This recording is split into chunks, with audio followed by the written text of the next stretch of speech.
Aliens ब्रह्मांड में सच में मौजूद है। इनफैक्ट इजराइल और अमेरिका जैसे देशों को इसके बारे में सब कुछ पता है और वो एलियंस के संपर्क में भी हैं। इसके अलावा अमेरिकी पूर्व राष्ट्रपति डोनाल्ड ट्रंप को भी इसके बारे में पूरी जानकारी थी।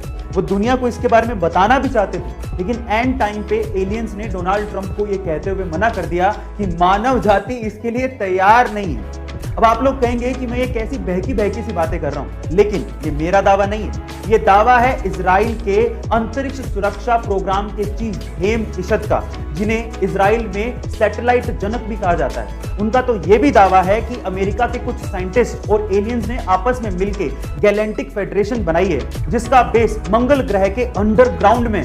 अब इन बातों में कितनी सच्चाई है वो तो मैं नहीं जानता हूं, लेकिन किसी देश के जिम्मेदार अधिकारी का ऐसी बातें कहना चौंकाने वाली बात है। गाइस, आपका इसके बारे में क्या ख्याल है कमेंट सेक्शन में जरूर लिखिएगा। चेस यानी कि शतरंज को बुद्धिमान लोगों का खेल माना जाता है और इसे इंडिया में ही इन्वेंट किया गया था। पर अगर मैं आपसे सवाल पूछूं कि एक ही टाइम पे एक ही चेस बोर्ड पे कितने मैक्सिमम प्लेयर खेल सकते हैं, तो आप लोग क्या कहेंगे? आप में से अधिकतर लोगों का जवाब होगा 2।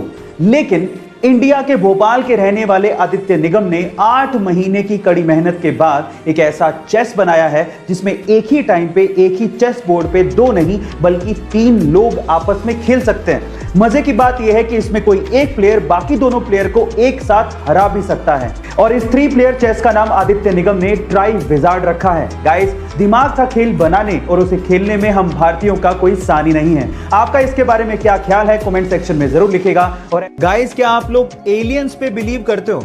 और अगर नहीं करते तो एल्बर्ट आइंस्टाइन का ये स्टेटमेंट आप लोगों को जरूर सुनना चाहिए।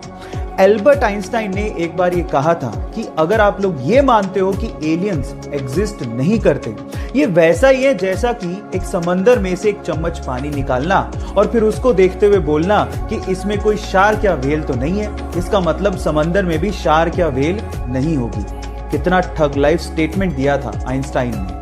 मैं आपकी जानकारी के लिए आपको बता देता हूं कि यूनिवर्स बहुत बड़ा है और अगर कहीं छोटी सी जगह पे एलियन एग्जिस्ट नहीं कर रहा, इसका ये कतई मतलब नहीं है कि यूनिवर्स में एलियंस नहीं एग्जिस्ट करते। खैर, आजकल तो सब लोग इस पे बिलीव करते हैं क्योंकि टेक्नोलॉजी बहुत ज्यादा वास्ट हो गई है, लेकिन आइंस्टाइन का ये स्टेटमेंट तब आया था जब टेक्नोलॉजी इतनी डेवलप्ड नहीं थी।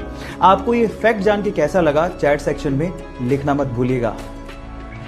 International space station space agencies के एस्ट्रोनॉट्स के अलावा अब प्राइवेट लोगों के लिए भी खुल चुका है और अगर आप इंटरनेशनल स्पेस स्टेशन जाके स्पेस के नजारों का मजा लूटना चाहते हैं तो आपको $55 मिलियन यानी कि 400 करोड़ रुपए का भुगतान करना पड़ेगा, जिसमें आप 8 दिन तक इंटरनेशनल स्पेस स्टेशन में रह सकते हैं। गाइस, पहली यात्रा जनवरी 2022 में स्पेसएक्स के रॉकेट के थ्रू प्राइवेट एस्ट्रोनॉट्स को करवाई जाएगी, जिसमें 3 लोग कनाडा के मार्क पेथी, अमेरिका के लैरी कॉर्नर और इजराइल के ईथन स्टेबे नासा के फॉर्मर एस्ट्रोनॉट माइकल लोपेज की अगुवाई में जाने वाले हैं और ये तीनों वेल्दी एंटरप्रेन्योर एंड इन्वेस्टर हैं। गाइस, क्या आप भी स्पेस स्टेशन जाके स्पेस का नजारा लेना चाहते हैं? चैट सेक्शन में जरूर लिखिएगा।